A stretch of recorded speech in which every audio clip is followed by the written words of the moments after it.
Okay ba? Papuntang heaven eh. Oh. Ayos na dun sa taas eh. Okay ba? Ganda ng view oh. Welcome back mga kaaltab. Ito na naman po ang inyong lingkod, si Mr. Destiny. At syempre dito na naman po tayo sa trending. Dito na naman po tayo sa mga pinag-uusapan po ngayon sa social media. Kita nyo naman po agad-agad yung mga komento po sa in-update natin. Di po ba? Marami na agad nag-react. Marami na agad nag-komento ng ganito ganyan. Ganyan po sila kabiter. Hindi po nila matanggap na si Alden Richards na kapag umalis nga po kasama niya si Maine. Hindi po ba? Diyan ramdam mo na talagang maraming bitter eh.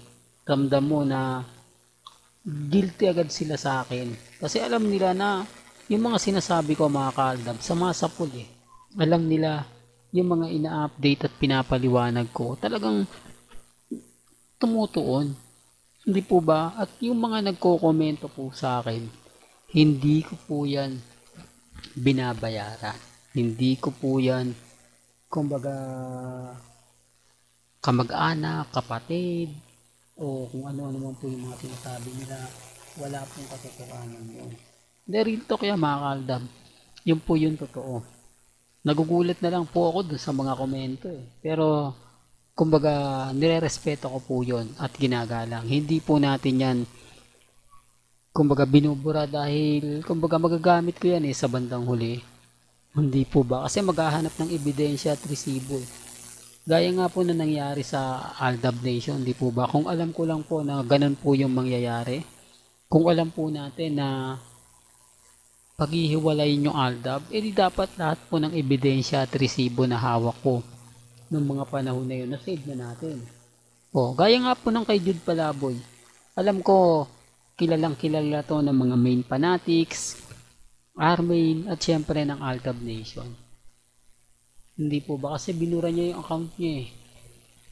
Kasama niya po si Mama Ebs. Lahat po ng mga connection o yung mga event na pinuntahan po nila, lahat po yun naglaho. Wala pong natira. Yun po yung mga matitibay na ebidensya at resibo na magpapatunay. Kaya lang nabayaran po sila eh. Lumipat po sila sa kabila kay Marjuso. Kaya po nagkaganon mga kaaldab. Kaya nga sabi ko sa inyo, ginagamit ko itong mga video na to o yung mga comment po nila para sa bandang huli, di po ba magkakaalaman kung sino nga po ba talaga yung totoong Aldab Nation at yung fake lang. Di po ba? Gaya po ng mga Aldab vlogger.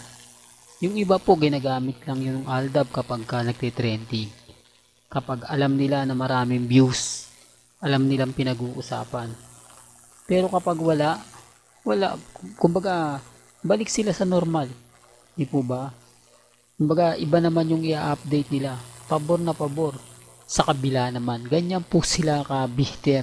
Di po ba? Dito kaya mga kaaltab. Ito naman pong video ni Alden, grabe, nag-trending agad-agad, no?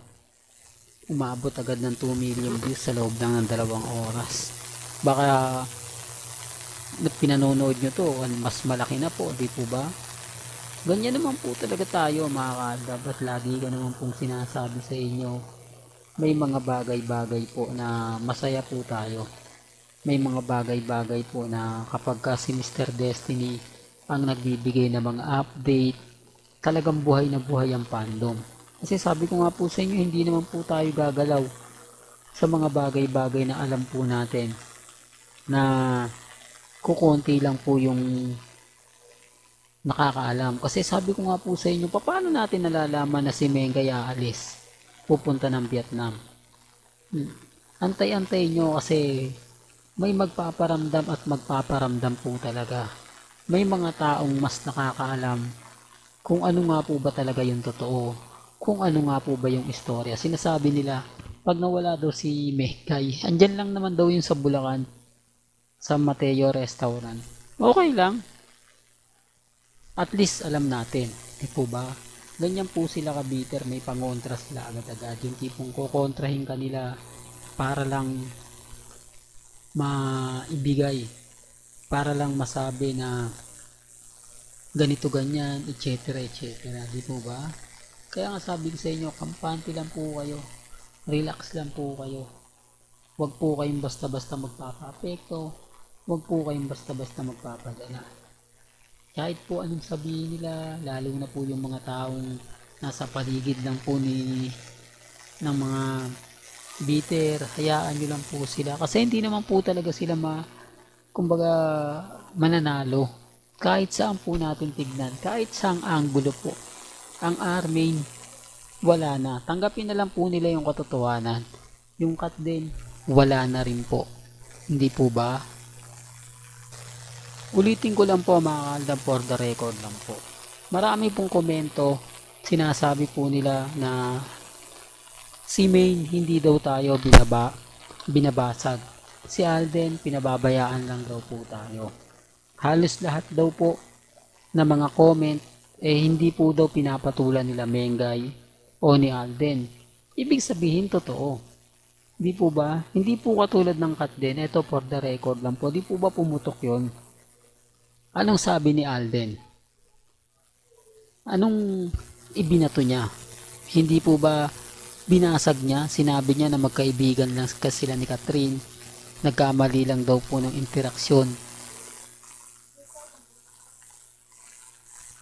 Yung mga tao. Kaya nga sabi ko sa inyo mga kaldab. Bagay mga kaldab, sabi ko nga, ako natatawa na lang ako sa mga nangyayari sa nagaganap eh. Kasi basta't sa akin lang po mga kaldab, masaya po ako. Ano man po yung mga nababasa ninyo, napapakinggan po ninyo, napapanood. Okay lang po yan. Basta tayo updated po pagdating kina Mengay at kay Alden. Hindi natin ipipilit yung mga bagay-bagay na alam po natin na hindi nila gusto o hindi nila tanggap.